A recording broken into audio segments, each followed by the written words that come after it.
been learning about value investing, finance, just regular investment for a while now, but you don't know where to go next. You're getting confused about the vast amount of information on the internet. You don't want to waste your time on crap information. You want good information and reliable information. In this series of videos on value investing and finance education, you will find those answers to those questions and much more. My name is Jason Rivera. Welcome to Value Investing and Finance Education. Hey, Jason here. Today's video, I'm going to answer the question, what is return on capital employed for you? Before I get to that, though, I need to let you know you can get this series as a podcast anywhere in the world for free on all major podcasting platforms, iTunes, Stitcher, SoundCloud, Anchor, Spotify, and more. You can get this as part of the I Love Value Investing podcast anywhere in the world for free.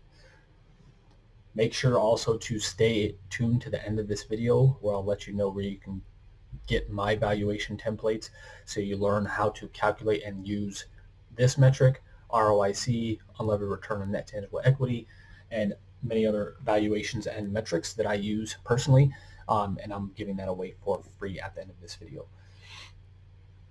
Okay, so a few weeks ago we began a series talking about return on invested capital, ROIC. I told you what it was, why it was important, how to calculate it on a kind of basic level, how I calculate it, and how to calculate on a more advanced level to get more information about the potential stock or about the potential investment you're looking at. Today, we're going to begin talking. We're going to do the same series on return on capital employed. Today, we're starting with what is return on capital employed. Before I start that, though, this is extremely similar to ROIC. It's also extremely similar to unlevered return on net tangible equity, which we'll talk about in a future series. After all of these series are over, I'll explain to you what the major nuances and differences are, because it comes down in how and what they use in the calculation, what they specifically show. But we'll do that in future videos. Today, I want to stick to specifically what is return on capital employed, which is highlighted on the screen.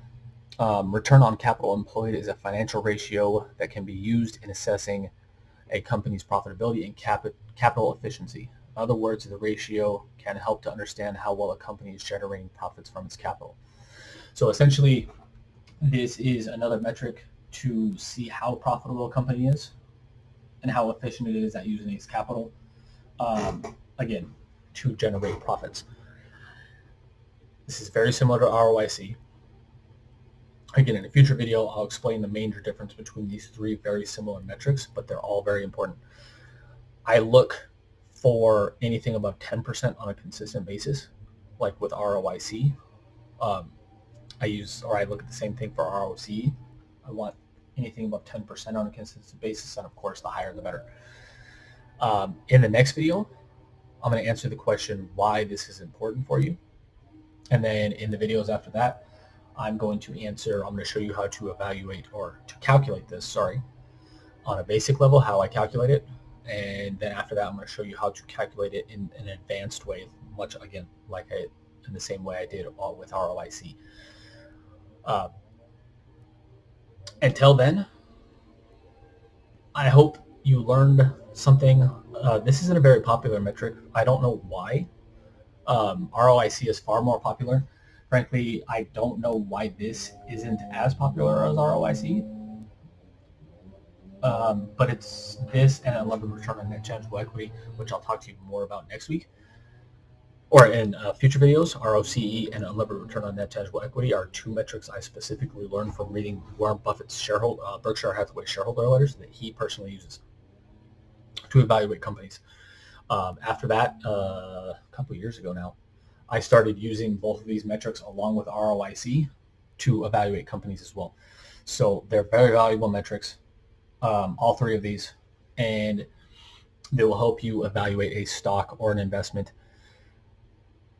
much more, I wouldn't say better, I would say more completely, because this will give you a full kind of look at how the company produces profits, how profitable it is, how well it's using its capital, all that kind of stuff. So In the next video, again, I'll talk about why this metric is important. Then we'll get into the actual calculations of it. So I hope you stay tuned to those.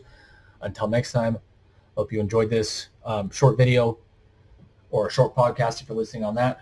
And if you're listening on the on YouTube, make sure to like, love, share, subscribe, comment, and hit the notification bell so you're notified every time we're releasing a video, and releasing videos all the time. If you're listening on the podcast, again, really appreciate you watching or listening. And we appreciate a like, love, share, subscribe, comment, download, all that good stuff. And we'd really appreciate a review as well. The more listens we get, the more people we can help with this stuff. If you want the valuation templates that I've built that I use to calculate every single investment I look at, you can get or you can do so at the link below, or by using the information below. It should be the link below this, called 5 free gifts.